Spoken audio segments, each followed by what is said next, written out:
ಅಂದ್ಕೊಂಡ ಮಟ್ಟಕ್ಕೆ ಕನ್ನಡದಲ್ಲಿ ಚಾನ್ಸಸ್ ಸಿಗಲಿಲ್ಲ ಅನ್ನುವಂಥ ಕಾರಣಕ್ಕೆ ತೆಲುಗು ಕಡೆ ಮುಖ ಮಾಡಿದ್ರ? ಇವಾಗ ನಟರು ಇರ್ತಾರಲ್ಲ, ನಮಗೆ ನಮ್ಮ ಆರ್ಟ್ನ ತೋರಿಸ್ಕೊಳ್ಳೋದಕ್ಕೆ ಒಂದು ಪ್ಲ್ಯಾಟ್ಫಾರ್ಮ್ ಬೇಕು ಅಷ್ಟೇ. ನಮಗೆ ಒಂದು ಸ್ಟೇಜ್ ಬೇಕು ಅಲ್ಲಿ ಪರ್ಫಾರ್ಮ್ ಮಾಡೋದಕ್ಕೆ. ನನಗೆ ಸ್ಟೇಜ್ ಫಸ್ಟು ಸಿಕ್ಕಿದ್ದು ತೆಲುಗಲ್ಲಿ. ಕನ್ನಡದಲ್ಲಿ ಬರ್ತಾ ಇತ್ತು ಬಟ್ ಹೇಗಿರೋದು ಅಂದರೆ ನನಗೆ ಯಾವುದೂ ಲೀಡ್ ರೋಲ್ಸ್ ಬರ್ತಾ ಇರಲಿಲ್ಲ.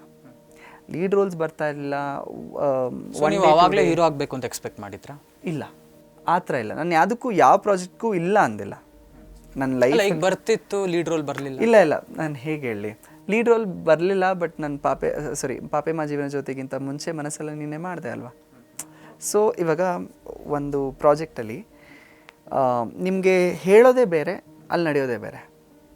ಅಂದರೆ ನಿಮಗೆ ಕ್ಯಾರೆಕ್ಟರ್ ಒಂದು ಶೇಡ್ ಇರುತ್ತೆ, ನಿಮಗೆ ಬೇರೆ ಶೇಡ್ ಹೇಳ್ತಾರೆ, ಬೇರೆ ಶೇಡ್ ನಡೀತಾ ಇರುತ್ತೆ. ಅಂದರೆ ಒಪ್ಕೊಳ್ಳಿ ಅವಕಾಶನ ಅಂತನಾ? ಫಾರ್ ಎಕ್ಸಾಂಪಲ್, ಅವ್ರಿಗೆ ಗೊತ್ತಿರಲ್ಲ ಒಂದೊಂದು ಸಲ, ಅದು ಆಗುತ್ತೆ.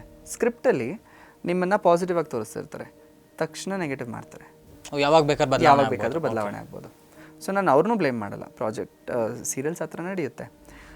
ಸೊ ನಾನು ಪಾಸಿಟಿವ್ ಆಗಿ ಕಾಣಿಸ್ಬೇಕು ಅನ್ನೋದು ಒಂದು ಇದಿರುತ್ತೆ. ಬಿಕಾಸ್ ಸೀರಿಯಲ್ಸಲ್ಲಿ ನಿಮ್ಮ ಮುಖ ಹೇಗೆ ಪರಿಚಯ ಆಗುತ್ತೋ ಜನರು ಅದೇ ಥರ ನಿಮ್ಮ ಬಗ್ಗೆ ಮಾತಾಡ್ಕೊಳ್ತಾರೆ. ಸೊ ಹುಷಾರಾಗಿರಬೇಕು. ಹೊಸಬಾ, I have to be strategic.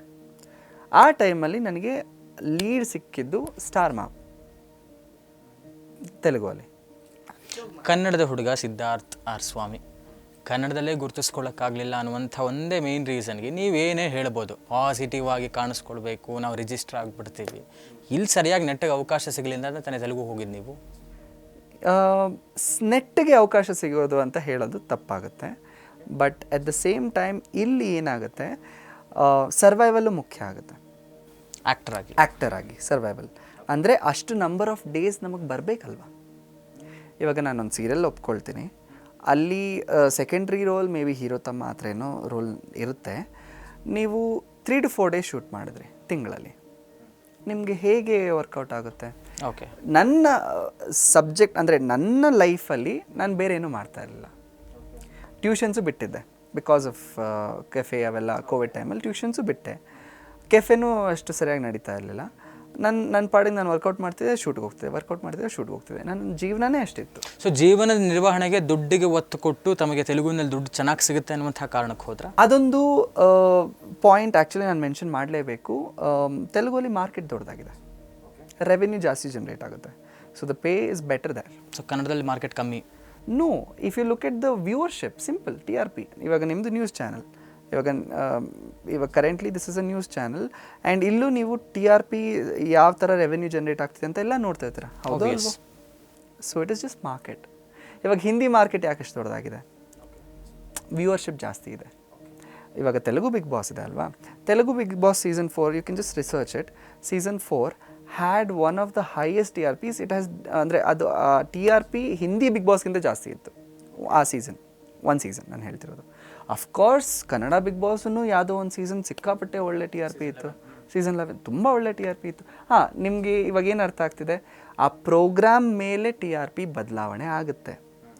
ಆ ಪ್ರೋಗ್ರಾಮ್ ಮೇಲೆ ರೆವೆನ್ಯೂ ಜನ್ರೇಷನ್ ಅಷ್ಟು ಜಾಸ್ತಿ ಆಗುತ್ತೆ. Because Bigg Boss is a profitable reality show ಅಲ್ವಾ.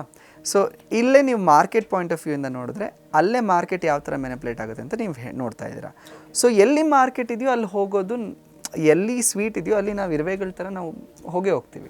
ಸಿದ್ಧಾರ್ಥ ಅವರು ಸಿಕ್ಕಾಪಟ್ಟೆ ಕ್ಯಾಲ್ಕುಲೇಟಿವ್ ಆಗಿ ಲೆಕ್ಕಾಚಾರದ ಮನುಷ್ಯ ಅಂತ ಆಯಿತು. Sort of, yes. ಲೆಕ್ಕಾಚಾರದಲ್ಲಿ ಇಲ್ಲ ಅಂದರೆ ಈ ಇಂಡಸ್ಟ್ರಿಯಲ್ಲಿ ಸರ್ವೈವ್ ಆಗೋದು ತುಂಬ ಕಷ್ಟ. Because creative industry, unorganised industry, ನಿಮಗೆ ಫಿಕ್ಸ್ ಸ್ಯಾಲ್ರಿ ಥರ ಬರ್ತಾ ಇರಲ್ಲ ಎವ್ರಿ ಮಂತ್. ಸೊ ನಿಮ್ಮ ಏನಂತಾರೆ ರೆಮ್ಯುನರೇಷನ್ನ ನೀವು ಸೇವ್ ಮಾಡಿಕೊಂಡು ಕ್ಯಾಲ್ಕುಲೇಟಿವ್ ಆಗಿದ್ರೇ ನೀವು ಏನೋ ಒಂದು ಲೈಫಲ್ಲಿ ಒಂದು ಸೇಫ್ಟಿ ಪಡ್ಕೊಳಕ್ಕಾಗುತ್ತೆ. ಇಲ್ಲಾಂದರೆ ತುಂಬ ಜನ ತುಂಬ ಒಳ್ಳೊಳ್ಳೆ ಸೀರಿಯಲ್ ಮಾಡಿ ಬ್ಯಾಂಕ್ರಪ್ಟ್ ಆಗಿರೋರು ಇದ್ದಾರೆ, ತುಂಬ ಒಳ್ಳೊಳ್ಳೆ ರಿಯಾಲಿಟಿ ಶೋಸ್ ಆಗಿ ಬ್ಯಾಂಕ್ರಪ್ಟ್ ಆಗಿರೋರು ಇದ್ದಾರೆ. So you have to be a little calculative. ನಮಗೆ ಭಾಷಾ ವೈರತ್ವ ಅಂತಲ್ಲ, ಕನ್ನಡ ತೆಲುಗು ಕಂಪ್ಯಾರಿಸನ್ ಅಂತಲೂ ಅಲ್ಲ.